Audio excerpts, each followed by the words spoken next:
Morning students, भगवान दास तोदिन महाविद्यालय के ऑनलाइन क्लासेस में आपका स्वागत है। बीएससी पार्ट थर्ड नई यूनिट का स्टार्ट कर रहे हैं। यूनिट नंबर 5 यानी चैप्टर नंबर आपके रहेगा 10 सबसे लास्ट में जीपीएच का वेरी इंपॉर्टेंट कंसेप्ट है ये। इसके अंदर हम क्या करेंगे, पीछे वाला सारा अपन को अच्छी तरह याद होना चाहिए। तो ये मैं स्टार्ट करवाने जा रहा हूँ। जीपीएच की बुक आपके बिल्कुल प्रेफर करूंगा मैं। 10th नंबर चैप्टर जो दिया हुआ है वो अपने आप में बिल्कुल यूनिक है। उसको मैं इसके साथ में एक और चैप्टर दे रखा है गुणजावली। तो ये आप जब भी इसमें टाइम मिलेगा मैं इसको भी थोड़ा सा बता दूंगा। पहले ये टॉपिक दिया हुआ है सदिश समष्टि, वेरी इंपॉर्टेंट टॉपिक है ये। सदिश समष्टि और उप समष्टि। तो पहले इसका थोड़ा सा सिलेबस में डिस्कस कर सकता हूँ आपके साथ। तो 2 मिनट के लिए आप वीडियो को अच्छी तरह देखें, कोई भी तरह का नोटिफिकेशन नहीं है। यूनिट नंबर 4 और 5 का कंबाइंड है ये, 4 और 5 का कंबाइंड है। इसका सिलेबस अभी आप देखोगे तो एक चीज पता चलेगी। आपके सिलेबस में लिखा हुआ है कि सदिश समष्टि की परिभाषा व उस पर उदाहरण ये दिए हुए हैं। तो ये अपने 4th नंबर यूनिट तक रहेगा, जिसमें 2 टॉपिक है मेनली। एक तो है सदिश समष्टि और दूसरा क्या है, सदिश उप समष्टि। तो ये उप समष्टि के बारे में अपन बात करेंगे, ठीक है ना। तो इसलिए मैंने कहा था पहले आपको उप समूह के बारे में थोड़ा सा मैं बिल्कुल जरूर बताऊंगा, ताकि पहले डेफिनेशन लिखवा देता हूं, उसके बाद उसके बारे में अपन जिक्र करेंगे। उप जहां पर वर्ड आता है अपने को पीछे वाला सारा अच्छी तरह याद होना चाहिए, तभी मैंने उप समूह वाला चैप्टर करवाया था। उसके लिए सभी स्टूडेंट जो भी मिलते हैं वो काफी कहते हैं कि भैया आपने काम ठीक करवा दिया। उसमें कुछ मिलते हैं, पर डेफिनेशन सबसे पहले परिभाषा सदिश समष्टि की। सदिश समष्टि होता क्या है उसके बारे में जानने के लिए पहले डेफिनेशन लिख लो। एक बीजीय पद्धति,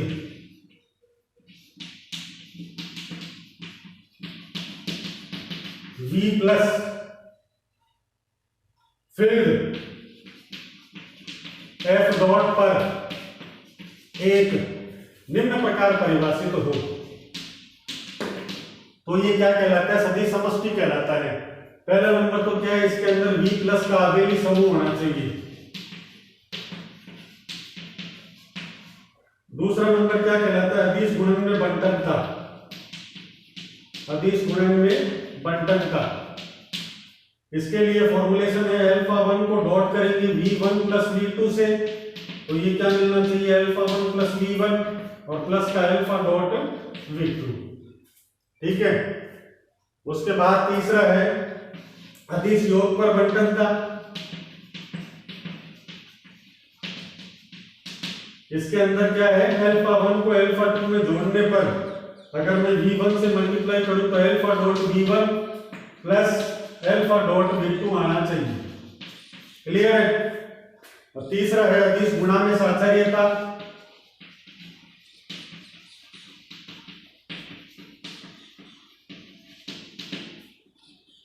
डेफिनेशन है alpha 1 dot alpha 2 dot V1, ये alpha 1 dot alpha 2 dot V1 में टूटना चाहिए।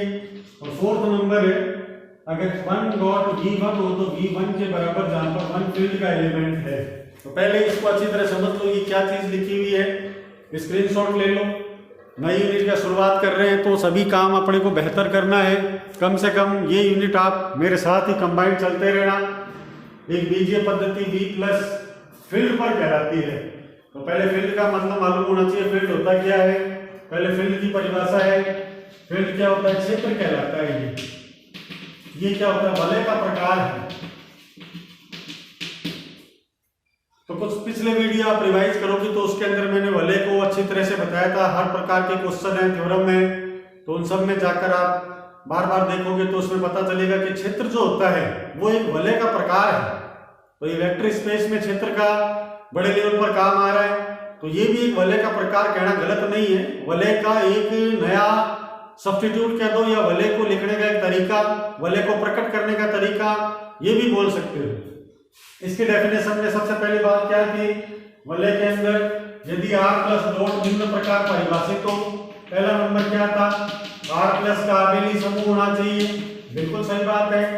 इसमें R11 है, R12 है, R13 और R14। दूसरा क्या था, R डॉट में निम्न प्रकार से हो तो R21 का मान है, R22 है और R24 है। तीसरा क्या है, बंटन था, बिल्कुल इजी है, R31 नंबर, R32 नंबर। और चौथा क्या होता है, वो होता है प्रत्येक शून्य संख्या का गुणात्मक प्रतिलोम। प्रत्येक शून्य संख्या का गुणात्मक प्रतिलोम होना चाहिए। ये चीज क्या कहलाती है, क्षेत्र कहलाती है। इसका फिल इन द ब्लैंक कर लो।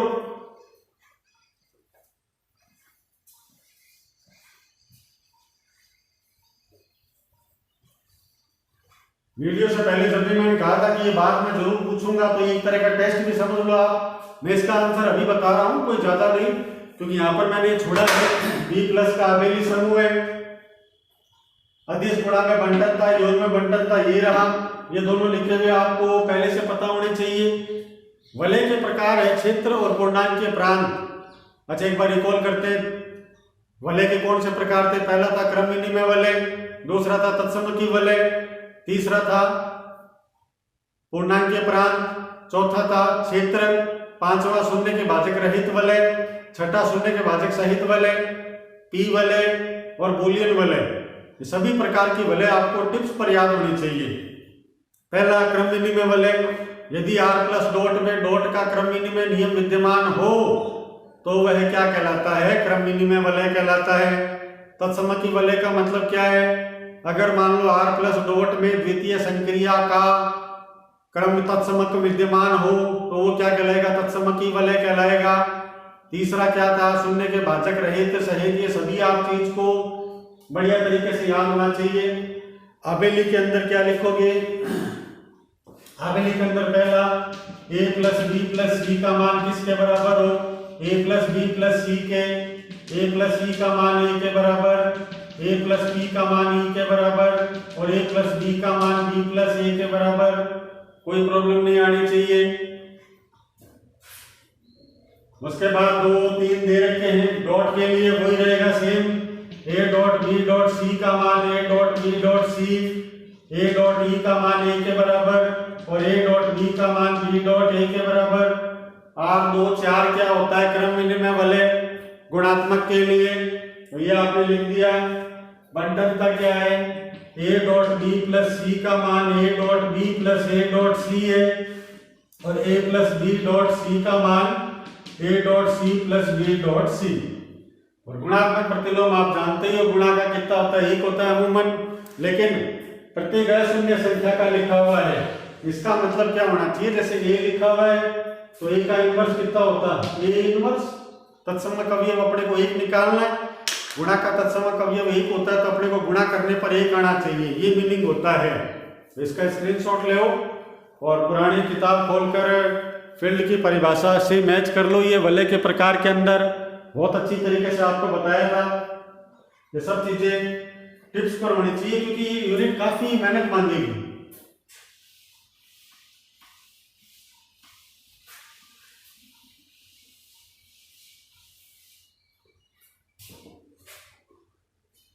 मेरे हिसाब से समझ में आ गया होगा। नीचे पद्धति V प्लस फील्ड है पर निम्न प्रकार से परिभाषित। तो पहला क्या है, V प्लस का आबेली समूह होना चाहिए। चारों बातें आपको लिखनी है। पहला क्या आ जाएगा, साचर्यता, तत्समक अवयव योग का, ये योग का दिया हुआ है।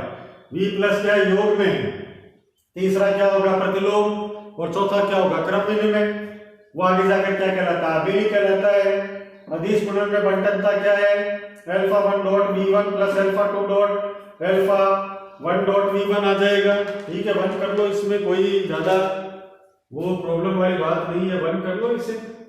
अदिश योग में बंटनता क्या है, अगर मान लो यहाँ पर v1 लिखा हुआ है तो ये भी आप क्या कर लोगे, v1।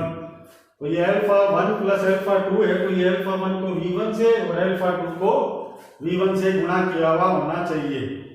अदिश गुणा में साचर्यता, अल्फा 1 अल्फा 2 का गुणा v1 से करोगे तो अल्फा 1 और अल्फा 2 का गुणा आगे v1 में आना चाहिए। नीचे क्या लिखा हुआ है, 1 डॉट v1 बराबर v1, जहां पर एक किसका एलिमेंट होना चाहिए, फील्ड का। बहुत इजी डेफिनेशन है, इसका आप स्क्रीनशॉट लेकर बार बार याद करना। एक ही डेफिनेशन है ये, जिसको अपन ये पूरा करेंगे। एक क्वेश्चन बता रहा हूं, उसको आपको इसी हिसाब से हल करना है। और वो एग्जाम्पल दिया हुआ है, सिद्ध करो कि मैट्रिक्स V दिया हुआ है। अगर मान लो ये दिया हुआ है क्वेश्चन आपके V = A0 0 B, जहां पर A और B दोनों रियल नंबर है, ठीक है। तो मैट्रिक्स योग में गुणा के लिए एक सदिश समष्टि का निर्माण करता है, ये आपको इसमें बताना पड़ेगा। इसको आप बुक से बिल्कुल देखकर प्रॉपर तरीके से कर लेना, मैं बिल्कुल हिंट दे रहा हूं। पहला नंबर तो अपने को क्या करना है, इसका सदिश समष्टि निकालना। तो V+ का क्या करोगे, आबेली समूह निकालो।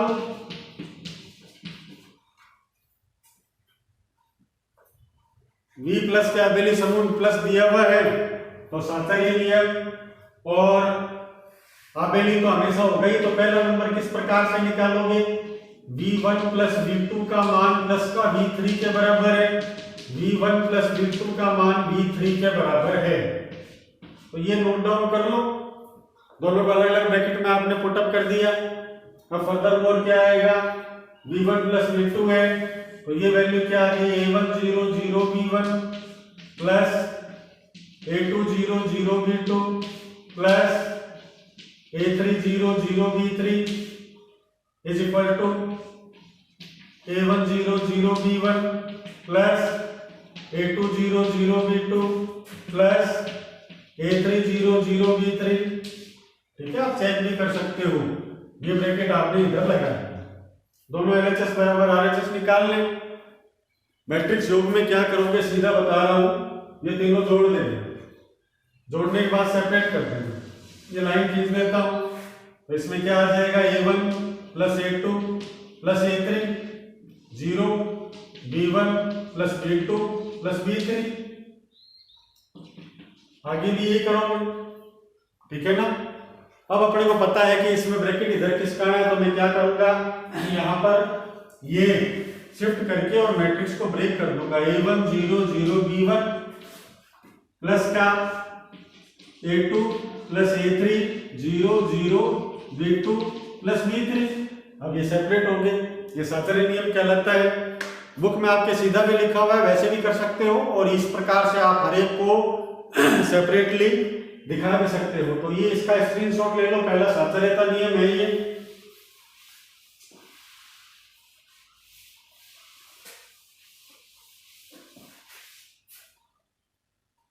दूसरा दिखाना है तत्समक अवयव। V1 की वैल्यू क्या ली हुई है, A1 0 0 B1 है। इसमें किसका ऐड करोगे, क्या आंसर में कितना आना चाहिए, A1 0 0 B1 आना चाहिए। तो दिखती सी बात है, यहाँ पर 0 बिलोंग करोगे, और 0 0 0 0 आप क्या दिखा दोगे, बिलोंग्स टू कैपिटल R, तत्समक अवयव विद्यमान है। ठीक है, वेरी सिंपल है। योग का तत्समक कितना होता है, 0, तो इसको आपने बिलोंग करवा दिया।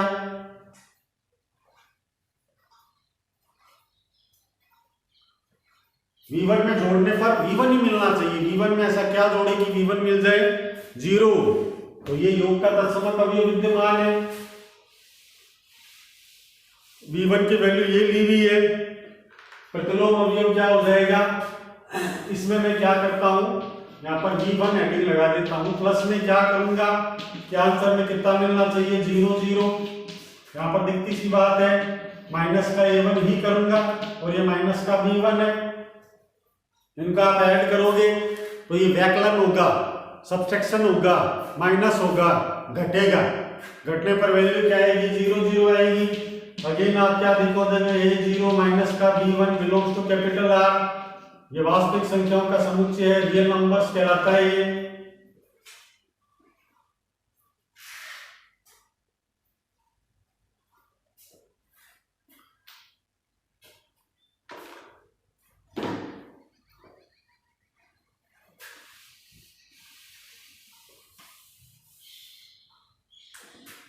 फोर्थ नंबर कंडीशन क्या है,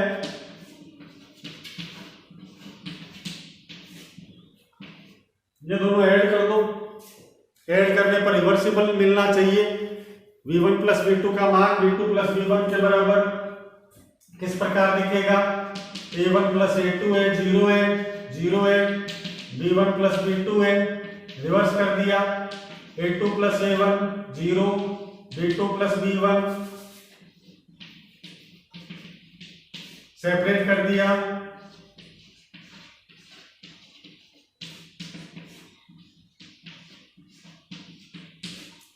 ये आपके V2 प्लस V1 आ गया। कोई इसमें हार्ड एंड फास्ट रूल नहीं है, आप किसी भी तरीके से दिखा सकते हो।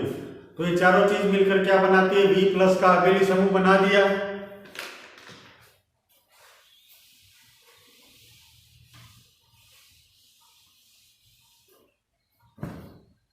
इसी तरह से आपको अदिश गुणन में बंटनता है, उसमें क्या कर लोगे, अल्फा 1 को मल्टीप्लाई करना है A1 0 0 P1 में और प्लस का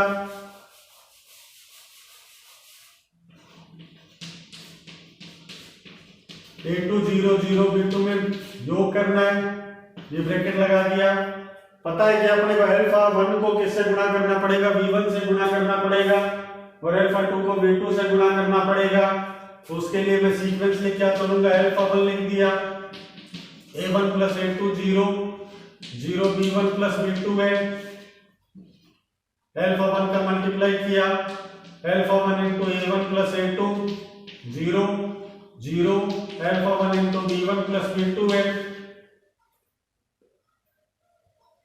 सेपरेट करके और इसको इसी प्रकार दिखाएंगे जैसे अपने को चाहिएगा। तो यहां पर दिखाएंगे तो कितना आएगा, alpha 1 A1 plus alpha 2 A2 0 0 alpha 1 A1 plus alpha 1 B2। अब इनका फर्दर बिल्कुल सेपरेट कर सकते हो। तो ये क्या कहलाता है, अदिश गुणन में बंटनता। ठीक इसी तरीके से अपन क्या निकालेंगे,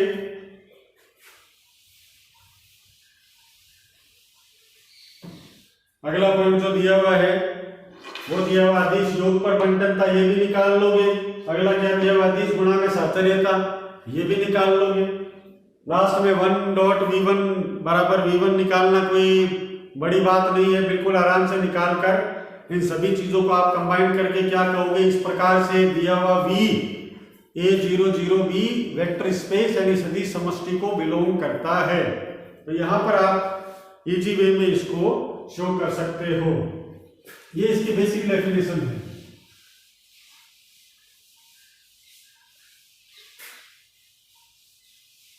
सदिश समष्टि पर बाकी के क्वेश्चन अपन अगले वीडियो में डिस्कस करेंगे। पहले एक नई डेफिनेशन बता रहा हूं, सदिश उप समष्टि।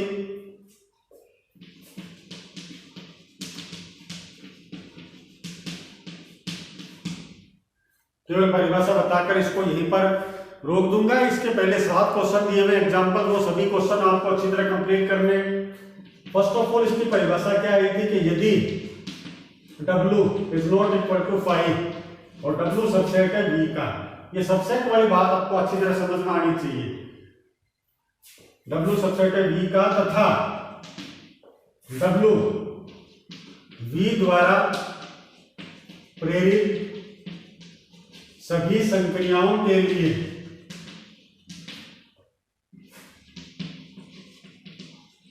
खुद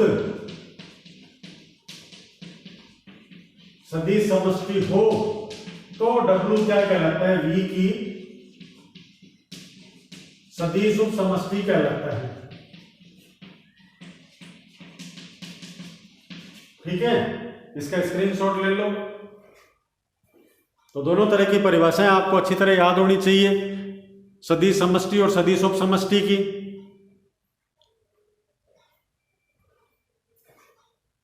W क्या है, खाली नहीं होना चाहिए, W समुच्चय होना चाहिए, W सबसेट होना चाहिए। तो सबसेट की पहले परिभाषा आपने क्या पढ़ी थी, है सबसेट ऑफ G। ठीक है, उप समुच्चय तो सेम वही परिभाषा अपने यहां काम आएगी, इसमें कोई भी अंतर नहीं है। अगर HG का उप समुच्चय है, अगर HG का उप समूह है तो निम्न प्रकार परिभाषित होना चाहिए। HG द्वारा प्रेरित सभी संक्रियाओं के लिए क्या होना चाहिए, समूह की परिभाषा को पूरा करना चाहिए। तो अगर कोई आदमी दूसरे की सभी बातों को मान रहा है तो दोनों की जरूरत क्या है, एक ही आदमी पर्याप्त रहेगा, ये सीधी सी बात है। अगर मान लो आपने ये कहा है कि 1 कप में मुझे चाय और 1 गिलास में दूध चाहिए, और कोई आपको 1 कप और गिलास तो लेकर आए लेकिन दोनों में चाय है, तो फिर कहने का मतलब क्या रहा। ये बेसिक कंसेप्ट सब जगह काम आता है, इसमें भी यही काम आया। सबसे पहले H क्या है, G द्वारा प्रेरित सभी संक्रियाओं के लिए समूह की परिभाषा को पूरा कर रहा है। ये सबसे बड़ी दिक्कत थी कि भाई ऐसा नहीं हो सकता, इसमें क्या है कि आपको कोई ना कोई तो चेंज करना ही पड़ेगा।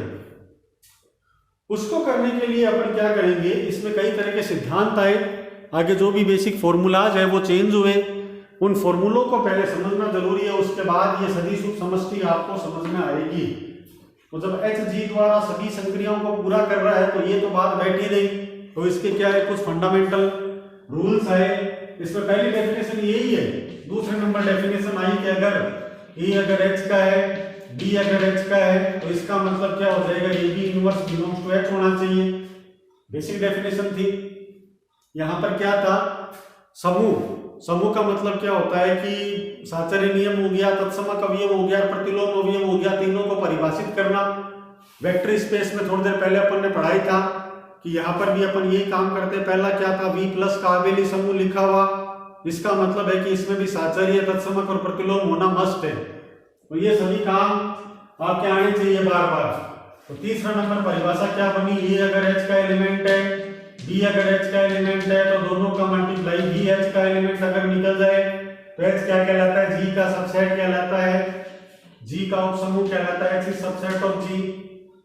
बहुत बढ़िया डेफिनेशन थी जो अपन ने थ्योरम के रूप में पूरी की थी। एक बार दोबारा रिकॉल कराऊंगा मैं, बिल्कुल जब भी इसका नेक्स्ट वीडियो बनेगा तब उपसमूह को पढ़ाते हुए इसको मुझे बताना ही पड़ेगा। अच्छा, यही बेसिक रीजन था कि कई स्टूडेंट कहते हैं सर आपने फर्स्ट यूनिट में तीनों चैप्टर कराए हैं, जबकि हमें करने कौन से हैं। ये आपकी इच्छा है, आप कोई भी कर सकते हो, इसमें कोई बाउंडेशन नहीं है। बट अगर ये पढ़ा हुआ है तो आपको ये वेक्टर स्पेस यानी नवी ये जो 10th नंबर चैप्टर है उसमें दोनों तरह के यूनिट में कोई भी तरह की प्रॉब्लम नहीं आएगी। ये बेसिक पहले से पता होता है कि अपने को इस प्रकार का थ्योरम करनी ही पड़ेगी, क्योंकि डेफिनेशन क्या थी, W की सारी बातों को माने। ये देखो लिखा हुआ है, खुद सदिश समष्टि होना चाहिए। जब W की पूरी बातों को मानेगा तो W और V में अंतर क्या रहा, उसको हमें कोई ना कोई तरीके से हटाना ही पड़ेगा। तो उसके लिए नई थ्योरम का डेवलपमेंट हुआ। ये थ्योरम आगे जाकर क्या कहलाई, जो कि सदिश समष्टि की वेल फेमस थ्योरम है, वो इस प्रकार से बनेगी। इसमें कई तरह के फॉर्मूलेशन वो भी थे। फोर्थ नंबर है, अगर H इनवर्स बराबर H निकल जाए, K इनवर्स बराबर K निकल जाए, तो ये सभी क्या कहलाते हैं, उपसमूह कहलाते हैं। पांचवा क्या है, अगर A minus B belongs to capital H निकल जाए तो H क्या कहलाता है, सबसेट G का कहलाता है। H is called subset of G। Subset का चिन्ह है, जिधर मुंह खुला होता है वो क्या कहलाता है, बड़ा एलिमेंट, और जिधर ये आकृति होती है ढड़वा, ये क्या कहलाता है, सबसेट। तो इसी प्रकार इसमें भी आया कि WV की उपसमष्टि है, तो इसको दिखाने का तरीका सबसे पहला ये था, WV की उपसमष्टि कहलाए। उसके बाद आगे अपन इसकी थ्योरम्स भी पढ़ेंगे। H अगर G का उपसमूह है तो ये सभी आपको बातें पहले से पता होनी चाहिए, और इसका मैंने पहले भी जिक्र किया था कि ये आपका एक तरह का टेस्ट होएगा। वेक्टर स्पेस को अच्छी तरह पढ़ने के लिए आपको ये सब चीज मालूम होनी चाहिए, इसका कोई भी तोड़ नहीं है। ये सब पहले से पता होना चाहिए कि सदिश समष्टि की परिभाषा क्या है और वो W पर किस प्रकार इंप्लीमेंट होगी। सदिश समष्टि कुल मिलाकर ये हो गया, ये सदिश समष्टि कहलाता है। इस समष्टि के अंदर वलय भी घूम रहा है, क्षेत्र भी घूम रहा है, वलय भी एक प्रकार का है, क्षेत्र भी यहाँ कहीं पड़ा हुआ है, यहाँ कहीं पर क्या है, समूह भी लिखा हुआ है। ये सब बातें मिलकर क्या कहलाती है, एक समष्टि को रिप्रेजेंट करती है। बंटन का नियम आया जो वलय में पड़ा हुआ था, डॉट का साचर्य नियम आया, 1 dot V is equal to V का मान 1 में F होना चाहिए, तो क्षेत्र कहीं ना कहीं लिखा हुआ है। तो ये जाकर क्या कहलाया लास्ट में, वेक्टर स्पेस। ये आगे जाकर किसका निर्माण करेगा, संख्याओं के समूह का निर्माण करेगा, जो कि ट्रेन की तरह आगे बढ़ती है। तो फिलहाल के लिए इतना सफिशिएंट है मेरे हिसाब से। आप पीछे के वीडियो देखकर पहले वलय वाला चैप्टर और उप समूह वाला चैप्टर अच्छी तरह रिकॉल कर लेंगे, कंठस्थ कर लेंगे, तो इसको पढ़ने में बहुत मजा आएगा और ये सभी चीजें आपको याद होती रहेंगी। तो ये अंतिम पड़ाव मैंने शुरू करवा दिया है। 4th और 5th नंबर यूनिट एक ही चैप्टर में फिनिश होएगी, तो पहले के सभी आप अच्छी तरह रिवाइज कर लो। वीडियो को यही विराम देता हूँ, धन्यवाद।